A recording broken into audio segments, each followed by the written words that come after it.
একজন হিন্দু ধর্মাবলম্বী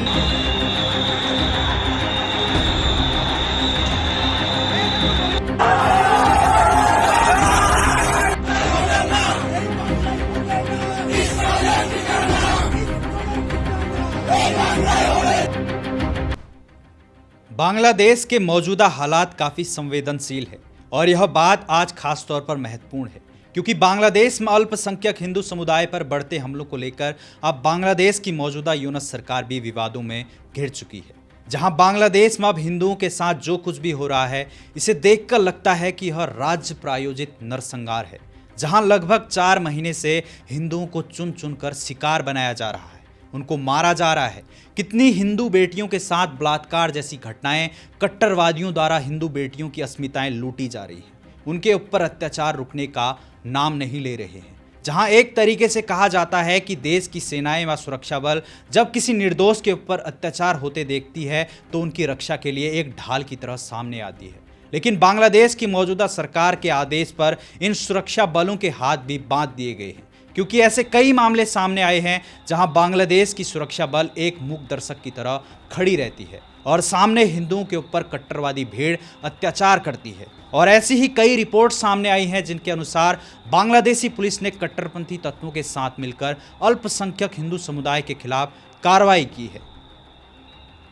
इस तरह की स्थिति में बांग्लादेश में एक घटना ने पूरी दुनिया का ध्यान आकर्षित किया है, जब 25 नवंबर को इस्कॉन के प्रमुख पुजारी चिन्मय कृष्णदास को बिना किसी वारंट के गिरफ्तार कर लिया गया। आपको बताते चले यह घटना ढाका के हजरत शाह जलाल इंटरनेशनल एयरपोर्ट पर हुई, जब चिन्मय कृष्णदास चटगांव जा रहे थे तो रास्ते में ही बांग्लादेशी पुलिस ने उन्हें बिना गिरफ्तारी वारंट के गिरफ्तार कर लिया, जिससे उनके समर्थकों ने विरोध प्रदर्शन शुरू कर दिया। इस दौरान बांग्लादेशी पुलिस ने प्रदर्शनकारियों को तितर बितर करने के लिए रबड़ बुलेट्स और आंसू गैस के गोले दागे। वहीं आपको बताते चलें आखिर चिन्मय प्रभु को बांग्लादेशी सुरक्षा बलों ने गिरफ्तार क्यों किया। दरअसल 25 अक्टूबर को चटगांव के लाल दिघी मैदान में नातन जागरण मंच ने 8 सूत्री मांगों को लेकर एक रैली की थी और इस रैली को चिन्मय कृष्णदास ने भी संबोधित किया था, जहां चिन्मय कृष्णदास ने देश में बढ़ती धार्मिक असहिष्णुता और मंदिरों पर हो रहे हमलों की निंदा की थी।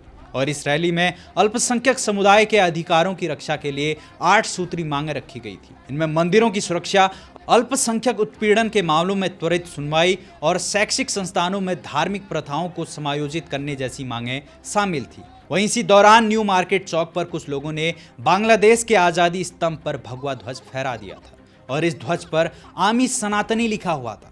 वहीं रैली के बाद 31 अक्टूबर को बेगम खालिदा जिया की बीएनपी पार्टी के नेता फिरोज खान ने चिन्मय कृष्णदास समेत 19 लोगों के खिलाफ चटगांव के एक कोर्ट में राजद्रोह का केस ठोक दिया था और उन पर राष्ट्रीय ध्वज का अपमान करने के आरोप को लेकर केस दर्ज करवाया था। वहीं आपको यह भी बताते चलें चिन्मय कृष्णदास काफी लंबे समय से बांग्लादेश में हो रहे हिंदुओं के साथ अत्याचारों व खास तौर पर इस्कॉन के मंदिरों पर हो रहे हमलों को लेकर सरकार के खिलाफ काफी मुखर थे।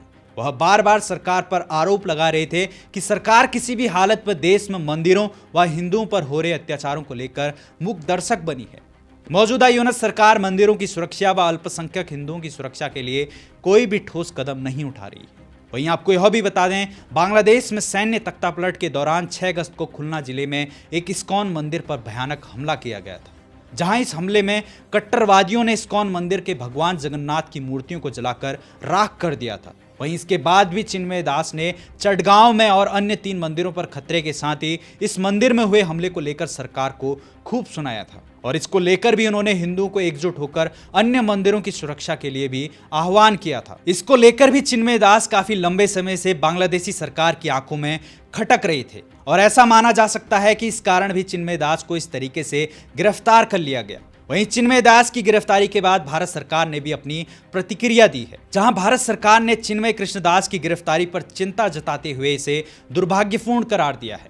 जहां विदेश मंत्रालय ने कहा है कि हमने श्री चिन्मय कृष्णदास की गिरफ्तारी और जमानत न दिए जाने पर गहरी चिंता व्यक्त की है, जो बांग्लादेशी सम्मिलित सनातन जागरण जोत के प्रवक्ता भी हैं। यह घटना बांग्लादेश में चरमपंथी तत्वों द्वारा हिंदुओं और अन्य अल्पसंख्यकों पर किए गए कई हमलों के बाद हुई है। अल्पसंख्यकों के घरों और व्यवसायिक प्रतिष्ठानों में आगजनी और लूटपाट के साथ साथ चोरी और तोड़फोड़ और देवताओं और मंदिरों को अपवित्र करने के कई मामले दर्ज हैं। यह दुर्भाग्यपूर्ण है कि इन घटनाओं के अपराधी अभी भी खुलेआम घूम रहे हैं, लेकिन शांतिपूर्ण सभाओं के माध्यम से वैध मांगे पेश करने वाले धार्मिक नेता के खिलाफ आरोप लगाए जा रहे हैं। हम श्रीदास की गिरफ्तारी के खिलाफ शांतिपूर्ण तरीके से विरोध कर रहे हैं। अल्पसंख्यकों पर हमलों पर भी चिंता व्यक्त करते हैं। हम बांग्लादेश के अधिकारियों से हिंदुओं और सभी अल्पसंख्यकों की सुरक्षा सुनिश्चित करने का आग्रह करते हैं, जिसमें शांतिपूर्ण सभा और अभिव्यक्ति की स्वतंत्रता का उनका अधिकार भी शामिल है। वहीं ऐसा स्वाभाविक था कि भारत सरकार की ऐसी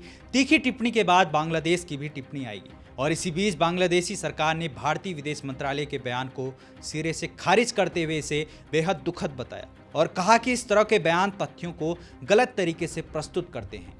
बांग्लादेश के विदेश मंत्रालय ने यह भी साफ किया है कि उनकी सरकार ने हमेशा सांप्रदायिक सौहार्द बनाए रखने के लिए काम किया है और सरकार न्यायपालिका के कामकाज में कोई भी हस्तक्षेप नहीं करती। लेकिन बांग्लादेशी सरकार ने जिस तरीके से भारत की प्रतिक्रिया को सिरे से खारिज कर दिया, लेकिन ग्राउंड रियलिटी कुछ और ही है, क्योंकि अभी मौजूदा समय में बांग्लादेश से ऐसी तस्वीरें आई हैं जिसे सुनकर आप भी चौंक जाएंगे, जहां आए दिन हिंदुओं के मंदिरों पर हमले किए जा रहे हैं, हिंदू माता बहनों की अस्मिता लूटी जा रही है और वहां की सरकार मूक दर्शक बनी है। खुलेआम हिंदुओं के मंदिरों पर हमले किए जा रहे हैं और यहां बांग्लादेशी सरकार कहती है कि हम सांप्रदायिक सौहार्द बनाए रखने में काम कर रहे हैं। ऐसे कई वीडियो सामने आ रहे हैं जहां कट्टरवादी खुलेआम रैलियां आयोजित कर रहे हैं, जिसमें खुलेआम यह धमकियां दी जा रही हैं कि जो भी इस्कॉन के भक्त हैं उनका नरसंहार किया जाए। आप देख सकते हैं इस वीडियो में देख सकते हैं किस तरीके से यह रैली आयोजित की जा रही है, जहां कट्टरवादियों द्वारा खुलेआम रैलियां की जा रही है, जिसमें कहा जा रहा है कि यहां पर कोई भी इस्कॉन का भक्त नहीं दिखना चाहिए। बांग्लादेश की भूमि पर इस्कॉन का कोई काम नहीं है, इसको बैन कर दिया जाए। जो कोई भी इस्कॉन के भक्त हैं उनकी चमड़ी उधेड़ दी जाए। वहीं आपको बताते चलें, बांग्लादेश में अल्पसंख्यकों की ऐसी स्थिति को लेकर भारत की सबसे प्रमुख विपक्षी पार्टी कांग्रेस ने भी गहरी चिंता जाहिर की है और साथ ही कांग्रेस ने भारत सरकार से आग्रह किया है कि भारत सरकार बांग्लादेश की सरकार पर दबाव बनाए। वहीं आपको बताते चलें, चिन्मय कृष्णदास की जमानत याचिका को बांग्लादेशी हाईकोर्ट ने सिरे से खारिज कर दिया है और उन्हें जेल भेज दिया गया है। और साथ ही बांग्लादेश की तमाम रिपोर्ट से पता चला है कि उन पर देशद्रोह के साथ ही कई बेबुनियादी आरोप लगाए गए हैं और जिसके कारण बड़े पैमाने पर विरोध प्रदर्शन हो रहा है, जहां प्रदर्शनकारियों के ऊपर आंसू गैस के गोले, लाठीचार्ज किया जा रहा है। वहीं अब तक बताया जा रहा है कि 50 से भी अधिक लोग घायल हो चुके हैं और साथ ही कई लोगों के ऊपर गंभीर चोटें भी आई हैं और साथ ही घायल लोगों का अस्पतालों में इलाज चल रहा है। वहीं बांग्लादेश के उच्च न्यायालय ने इस्कॉन को एक कट्टरपंथी धार्मिक संगठन भी बताया है और बताया जा रहा है कि सरकार इनकी गतिविधियों की जांच कर रही है और इस्कॉन पर प्रतिबंध लगाने की मांग करने वाली एक याचिका पर सुनवाई के दौरान अदालत ने सरकार को चटगांव में हाल ही में हिंसा सहित इस्कॉन की रैलियों और घटनाओं के खिलाफ अपना रुख और उठाए गए कदमों को स्पष्ट करने का आदेश दिया है। वहीं एक तरफ तो बांग्लादेश का उच्च न्यायालय इस्कॉन को कट्टरपंथी धार्मिक संगठन घोषित कर रहा है, लेकिन यह वही उच्च न्यायालय है जो उस समय खामोश था जब मौजूदा अंतरिम मोहम्मद यूनुस सरकार ने खुलेआम जसीमुद्दीन रहमानी जैसे खूंखार आतंकवादी को रिहा किया। यही नहीं, अलकायदा से जुड़े कई अन्य आतंकवादियों को भी आजाद कर दिया गया। तब इस न्यायपालिका की आंखों पर काली पट्टी बंधी हुई थी। आज वही सरकार और सुरक्षा बल शांतिपूर्ण प्रदर्शन कर रहे लोगों पर खुलेआम गोलियां बरसा रहे हैं, उनके ऊपर अत्याचार किए जा रहे हैं और उन्हें जेल में ठूंस दिया जा रहा है। यह सब सरकार की नाक के नीचे हो रहा है। आतंकवादी खुलेआम घूम रहे हैं, जबकि धर्मगुरु और शांति के रास्तों पर चलने वाले संगठनों को कट्टरपंथी बताया जा रहा है। आज इस्कॉन को कट्टरपंथी बताया जा रहा है, लेकिन यह वही संगठन है जिसने बांग्लादेश में आपातकाल और त्रासदी के समय बाढ़ पीड़ित लोगों को मुफ्त भोजन, आश्रय और सहायता दी थी। जब सरकार के लिए स्थिति संभालना मुश्किल हो गया था, तब इस्कॉन ने कंधे से कंधा मिलाकर लोगों को राहत पहुंचाई और आज उसी संगठन पर आरोप लगाकर उसे अपमानित किया जा रहा है। इसी बीच बांग्लादेश में चटगांव में 3 हिंदू मंदिरों पर भी हमले हुए। भारत ने इन घटनाओं को लेकर गहरी चिंता व्यक्त की है और बांग्लादेश सरकार से हिंदू और अन्य अल्पसंख्यकों की सुरक्षा सुनिश्चित करने की मांग की है। यह सवाल उठता है कि बांग्लादेश की न्यायपालिका और सरकार का यह दोहरा चरित्र आखिर कब तक चलेगा? आतंकियों के लिए आज़ादी और शांतिपूर्ण नागरिकों के लिए गोलियां, क्या यही न्याय है? वह दिन दूर नहीं है जब बांग्लादेश में 1.35 करोड़ हिंदुओं की आबादी विलुप्त ना हो जाए, क्योंकि आए दिन हिंदुओं के धार्मिक स्थलों को खत्म किया जा रहा है।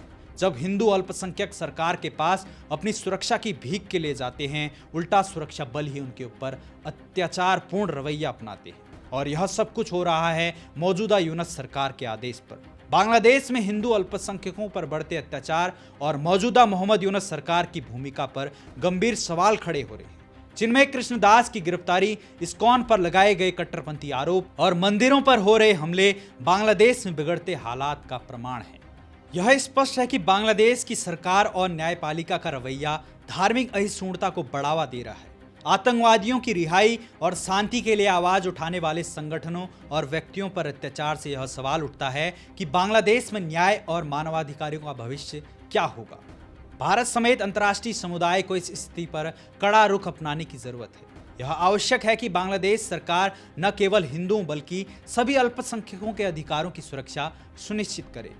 धर्म, जाति और विचारधारा के आधार पर हो रहे भेदभाव और हिंसा को रोकना किसी भी लोकतांत्रिक देश की पहली जिम्मेदारी होनी चाहिए। आने वाले दिनों में चिन्मय कृष्णदास की रिहाई और बांग्लादेश में धार्मिक स्वतंत्रता की बहाली को लेकर क्या कदम उठाए जाएंगे, यह देखना महत्वपूर्ण होगा। यदि ऐसी घटनाओं को रोका नहीं गया तो बांग्लादेश की बहुसांस्कृतिक और धर्मनिरपेक्ष छवि को भारी नुकसान हो सकता है और अल्पसंख्यकों के लिए वहां का भविष्य और भी अनिश्चित हो जाएगा। यह सवाल आज भी खड़ा है, क्या बांग्लादेश में अल्पसंख्यक समुदायों को उनके अधिकार और सम्मान वापस मिल पाएंगे या फिर यह अत्याचारपूर्ण स्थिति उनके अस्तित्व को ही समाप्त कर देगी। वहीं चिन्मय कृष्णदास की गिरफ्तारी, उनकी रिहाई को लेकर जो कुछ भी नया अपडेट आएगा, समाचार इंडिया की पैनी नजर बनी रहेगी। देखते रहिए समाचार इंडिया, खबर से लेकर असर तक।